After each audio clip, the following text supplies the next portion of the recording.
kulanti wanaagsan kusoo dhawaada barnaamijkeenan xogta Shiine waan kusoo gudbino wararkii ugu dambeeyay arrimaha Soomaalida iyo xogaha caalamka. barnaamijkeenan xogaha dunidana waxaan idinka raali gelinaynaa dib u dhaca saacadihii laga soo gudbay oo ay sabab u tahay maadaama codku iga xidhnaa iyadoo hargab xun uu yahay idinkana ducadeena ayaa muhiim ah. barnaamijkeenan waxaan kusoo gudbin doonaa xogaha dunida oo ay ka mid noqon doonaan warbixin aan ku fiirin doono guud ahaan arrimaha ku gadaaman saamaynta siyaasadda ee doorashada Soomaaliya, maamul goboleedyada Soomaaliya iyo saameyntooda doorashada, iyo xogo kale oo ay ka mid noqon doonaan dalalka qaadacay alaabada Faransiiska ee Islaamka ah oo buuq badan ka dhex abuuray dalalkooda kadib markii dadka shacabka ah ay mamnuuceen qaar badan oo shirkadaha gudaha ah kadib markii shacabku kala saari waayeen shirkadaha Faransiiska iyo qaar ka mid ah shirkadaha gudaha halka dal reer galbeedka ah oo sidoo weyn uga wariyay hadallada aflagaadada ah ee ka dhanka ah Islaamka ee madaxweynaha Faransiiska Macron iyo xogo kale ayaad dhageysan doontaan.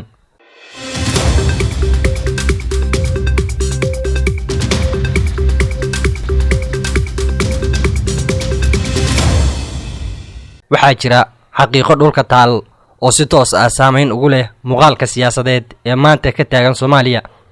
xaqiiqadaasi sir ma ahan, cidina kama qarsoona, waana awoodda iyo mugdiga siyaasadeed ee shanta dowlad goboleed Puntland, Koonfur Galbeed, Hirshabelle, Galmudug iyo Jubbaland oo ah dowlad goboleedyada ugu saameynta badan tartanka doorashada 2020 ilaa 2021. ma jirto koox siyaasadeed oo leh saamaynta siyaasadeed ee u dhiganta midda Jubbaland. kaararka siyaasadeed ee ay leedahay Jubbaland waxay baradheer yihiin kana muhiimad badan yihiin dhammaan kaararka siyaasadeed ee ay haystaan golayaasha siyaasadeed ee kale iyadoo ay ku jirto xukuumadda dhexe. dowlad goboleedyadu marka ka dambaysa waxay ku soo kacayaan muhiimad iyo waxtar ay u leedahay mideynta aragtidooda, mowqifyada ay ka taagan yihiin arrimaha dowladda dhexe iyo danahooda si ay mustaqbalka uga qayb galaan ciyaarta siyaasadeed ee waddanka. waxaa la fahamsan yahay sida ay waajib u tahay inay helaan hal musharax oo ay taageerayaan. waxay fahmeen sida ay waajib u tahay in ay hal musharax ku taageeraan doorashooyinka bisha February 2021 ka dhacaya dalka. mugdiga iyo mudmadowga badan ayaa ku gadaaman sida ay noqon doonto aragtida iyo mowqifka ay ka taagan yihiin madaxda dowlad goboleedyadu. madaxweyne Farmaajo waa kuma musharaxa dowlad goboleedyada u bedelaya Farmaajo ee ay suurtagal tahay inay taageeraan. maxay doonayaan madaxda dowlad goboleedyadu? maxaa si xadeynaya go'aankooda siyaasadda? ma heli karaan hogaamiyaasha dowlad goboleedyadu bay'ad siyaasadeed oo ay wadaagaan madaxda dowlad goboleedyadu, taas oo ay ku dhisan karaan isbahaysi istaraatiiji ah oo horseedi kara madaxdaasi inay ku heshiiyaan taageerada iyo xoojinta hal musharax oo isna markiisa horseeda dhismaha xukuumad dhexe oo heshiis lagu yahay isla markaana haysta taageerada dhammaan dowlad goboleedyada xubnaha ka ah dowladda federaalka ee Soomaaliya. ilaa hadda xogta la hayo waxay muujinaysaa in madaxda dowlad goboleedyadu ay isku qabteen danaha u dhaxeeya. waxaa jira aragti ahaan oo ay iska soo horjeedaan taas oo ku saabsan musharaxiinta u taagan xilka madaxweynaha. dagaallo siyaasadeed ayaa ka hulaaqaya madaxda dowlad goboleedyada. qaarkood waxay ka labanlabaynayaan in xiriirka ay ka goostaan madaxweyne Farmaajo iyo Villa Soomaaliya iyada oo madaxda dowlad goboleedyadu qaarkood ay madaxweyne Farmaajo u arkaan shakhsi aan jeclayn. sidaas aawadeed ay waajib ku tahay in laga fogeeyo lagana dheereeyo muuqaalka siyaasadeed. aragtidaas waxay ku dhisayaan sida ay la tahay dhibaato uu u geystay ayna suurtagal tahay in uu si xun u saameeyo mustaqbalka iyo jiritaanka nidaamka siyaasadeed ee waddanka. tusaale ahaan aragtida madaxweynaha dowlad goboleedka Koonfur Galbeed ee ku wajahan madaxweyne Farmaajo iyo xitaa musharaxiinta kale weli ma cadda ama waxaa ku gadaaman madmadow. lafta gareen weli ma go'aansan mana qaadan hal aragti oo ku saabsan taageerada hal musharax. waxa uu indhaynayaa sida xaaladuhu ay isu rogayaan iyo sida ay u socoto dabaysha siyaasaddu. sida muuqata Cabdicasiis lafta gareen si uu go'aan munaasib ah u qaato ma doonayo inuu la tartamo xaaladda iyo dhibaatooyinka ololaha doorashada. dhammaan xulashada iyo filashooyinku waa furan yihiin halka aragtida madaxweynayaasha dowlad goboleedyada Puntland iyo Jubbaland Siciid Cabdullaahi Deni iyo Axmed Madoobe ay caddahay isla markaasna ay si dhammaystiran u muuqato iyadoo aanay wax mugdi ah ku jirin. labaduba waxay raadinayaan musharax u bedela madaxweyne Farmaajo. sinaba uma taageersana musharaxnimada madaxweyne Farmaajo ee xilli madaxeedka labaad. haddii si gaar ah aynu ugu sii yar fogaano, maamulka Koonfur Galbeed waa maamulka ugu saameynta badan dhammaan maamulada kale marka la barbar dhigo, ilaa uu yahay midka ay isha ku hayaan dhammaan musharaxiinta xilka madaxweynaha ee Soomaaliya. musharaxiinta ku loolamaya doorashada soo socota ayaa doonaya inay galaangal ka helaan maamulka Koonfur Galbeed, inta badanna ah kala reebta xilliga doorashada, iyadoo xildhibaanada goboladaas yihiin kuwa ugu badan.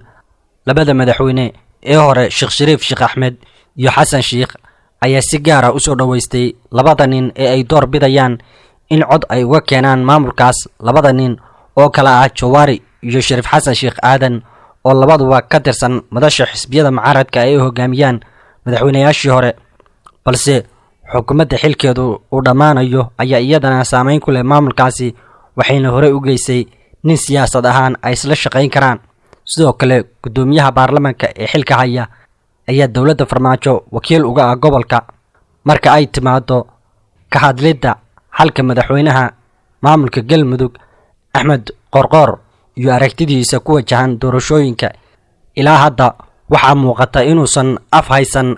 waxay u badan tahay in go'aankiisa taageerada hal musharax uu u dhaxeeyo in uu taageero madaxweynihii iska casilay xilka hadda u hayo Axmed Qorqor oo ahaa Cabdikariin Xuseen Guuleed, iyo in uu u bato gacan siyaasadeed oo u fidiyo ra'iisul wasaarihii golaha shacabku ay kala noqdeen kalsoonida Xasan Cali Khayre, iyo weliba midda saddexaad oo laga yaabo inay dhici karto inuu door bidayo inuu taageero madaxweyne Farmaajo, isla markaasina yahay mid ka mid ah maamul goboleedyada waqti xaadirkani lagu tirinayo in si weyn saameyn ugu leeyahay taageero uu siiyo Farmaajo. dowlad goboleedka Hirshabelle waxay ku jirtaa xaalad gaar ah, waxaana ragaadiyay gudaheeda qalalaaso siyaasadeed oo ka taagan. si kasta noqotee, ilaa hadda waxaa muuqata in shanta maamul goboleed aysan jirin musharax ay ku midaysan yihiin doorashada federaalka ee Soomaaliya. xogaha diblomaasiyadda ee dunidana dalaal badan oo islaam ah ayaa sheegay in iyadoo laga jawaabayo qaadacada alaabta Faransiiska aysan dadku hubin xanaaqooda, isla markaasina ay qaadacayaan alaabta ay soo saaraan dalalkooda, shacabkuna ay qaadacayaan wax kasta oo magaca Faransiiska ugu qoran yahay, iyadoo aan loo eegin dalka gudihiisa in lagu sameeyay. labada dhibaato ee ugu weyn waxa ay ka dhaceen labada dal ee Pakistan iyo dalka Masar oo ka mid ah dalalka shirkadaha Faransiisku ay ka howlgalaan.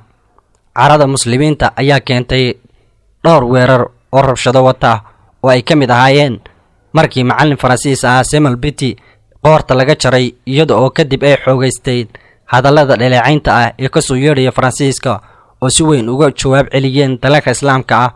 Pakistan iyo Turkiga ayaa horseed u ahaa dagaalka ay ku baaqayaan in la qaadaco alaabta Faransiiska. madaxweynaha dalka Turkiga Rajab Tayyip Erdogan ayaa si cad u iclaamiyay qaadacada alaabta Faransiiska oo Islaamka adduunku ku dhawaaqay. ra'iisul wasaaraha Pakistan Imran Khan ayaa sidoo kale dhaleeceeyay Macron, isagoo sheegay inuu doortay inuu dhiirigeliyo islaam nacayb cusub. si kasta ha noqotee, shirkadaha Pakistan ayaa ku warhelay in waxa la qaadacaya ay yihiin alaabta gudaha, inkasta oo dadka isticmaala internetka ee wadamada muslimiinta ay soo bandhigeen hashtag ay ka mid yihiin boycott French production oo ku qoran Carabi iyo Ingiriis, iyagoo ku baaqaya in la qaadaco alaabta Faransiiska. mid ka mid ah tusaalaha ayaa sumad u ahaa buskut loo yaqaano Lou Biscuit oo la doonayay in lagu qaadaco shirkadaha buskutka ee Faransiiska dalka Pakistan. siday sheegeen warbaahintu, magaca Lou oo ay shirkadu leedahay ayaa lagu diiwaan geliyay astaanta ganacsiga ee Faransiiska, laakiin 2007 shirkadani Mareykanka ah ee Kraft Foods ayaa iibsatay shirkadda Faransiiska. warbixinta ayaa intaa ku dartay in sanadkii 2012 Kraft Food ay go'aansatay in shirkadeeda ay u kala jarto laba shirkadood ayna samaysato shirkad cusub oo lagu magacaabo Mondelez International, taas oo gacan ku haysa guud ahaan ganacsiga caalamiga ah ee buskutka. hase ahaatee shirkadda kale ee dalka Pakistan ee Continental Biscuit Limited oo loo soo gaabiyo CPL oo ah shirkad laga leeyahay dalka Pakistan ayaa waxay iskaashi la leedahay shirkadaasi MI oo ay leedahay Mareykanku saami dhan 50.5% iyadoo lagu guda jiro baaqa qaadacaada. shirkadu waxay soo saartay bayaan ay ku cadeynayso in shirkadda ay leedahay Pakistan aqlabiyadda ugu badan ee saamiga. waxaan jeclaan lahayn inaan si cad u sheegno in shirkadda CPL buskudkeeda lagu soo saaray Pakistan aysan ahayn shirkad Faransiiska ayaa lagu yiri bayaan ay soo saartay shirkadu.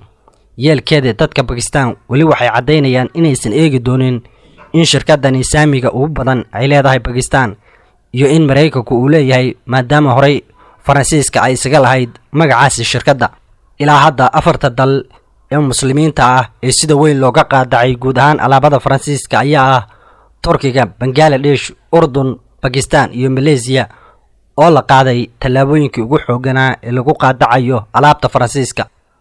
xogaheena kale ee dunidana halka dal ee reer galbeedka ee sida weyn u qaadacay islaam nacaybka dalka Faransiiska ayaa ah dalka Canada. ra'iisul wasaaraha dalka Canada Justin Trudeau ayaa difaacay xorriyadda hadalka, hase yeeshee wuxuu yiri ma ahan xad la'aan xorriyadda hadalku, isla markaana ma ahan in gaf aan loo baahnayn oo sabab la'aan ah ay ku samayso dad gaar ah, isagoo ka jawaabaya su'aal ahayd xuquuqda lagu daabici karo sawirada iyo dambiyada loola jeedo Nabi Maxamed nabadgelyo naxariis korkiisa ahaatee oo la mid ah kuwii uu daabacay wargeyska Faransiiska ah. ayaa waxa uu Justin uu yiri mar walba waan difaaci doonaa xorriyadda hadalka, hase yeeshee xorriyadda hadalku ma ahan mid xad la'aan ah. waxaa intaa uu ku daray waxaa waajib inagu ah in dadka kale aan ula dhaqanno si xushmad leh ee ma ahan inaan dhaawacno dadka aan dunidan wadaagno.